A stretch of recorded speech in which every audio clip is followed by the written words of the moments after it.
तर बघा सकाळचे 6 वाजलेत आणि मी पाण्याचा ग्लास घेऊन आले, कारण बाहेर दरवाजा उघडून बाहेर पाणी सकाळचं शिंपडायचं असतं.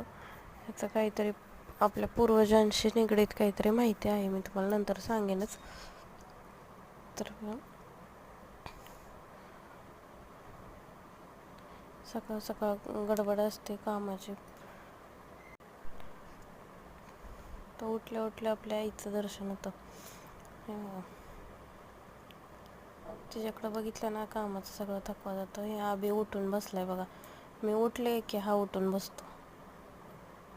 लाडूला म्हणलं जरा फिरव त्याला गाडीवर, म्हणजे तो मला काम उरकून देईल. इकडं रात्री चवळी सोडली होती मी. चवळीची भाजी लाडूच्या डब्याला द्यायची, मिठाची चवळी. इकडं दूध गरम करायला ठेवले. बघा झाडांची तर आवड आहे, पण जागाच नाही लावायला. काय करायचं मग. चहा केलाय तर लाडूची मस्ती चालली आहे, आवरायचं नाही. शाळेत जायला रोज करणं लागतात. चहा पहिला आपल्या देवांसमोर ठेवते मी. ही लिलीची झाड आहेत.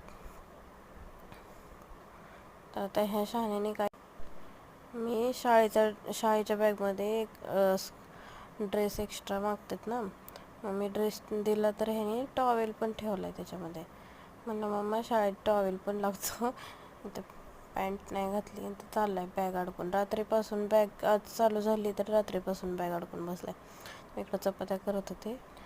आता टिफिन ठेवायचा आहे, तर ह्याचं पळापळ चालू आहे पुढं. मला टिफिन नाही न्यायचं, मला खायचं नाही. तर ही तेलाची पिशवी मी वतली होती किटलीमध्ये. तर हे काय मला म्हणले की ती उभी करून ठेव, तर त्याच्यातून किती तेल निघते बघ. ते त्यांचं म्हणणं कसं, मला म्हणते पल्लवी संसार केला ना तर केसवणं बारीक आणि मुसळवणं मोठा असतो. तर बघा हे खरंच तेल भरपूर निघालं. इथं म्हणजे साफसफाई चालली होती जरा किचनची. हे छोटं पोळपाट लाडूसाठी घेतलं होतं. तर हे बघा किटली तेलकट होते. मिशोवरून स्टँड मागवलं होतं, तर ते काही भिंतीला राहीनच. खूप तेलकट होते म्हणून पेपर हातरले त्याच्यामध्ये. तर इथं भाज्या वतून ठेवायच्या होत्या, घरून दिलेल्या होत्या. त्या आईनं दिल्या होत्या, बाजारमध्ये दिल्या मला. तर आबीनं तोपर्यंत तोंडामध्ये कढीपत्त्याची पानं टाकली.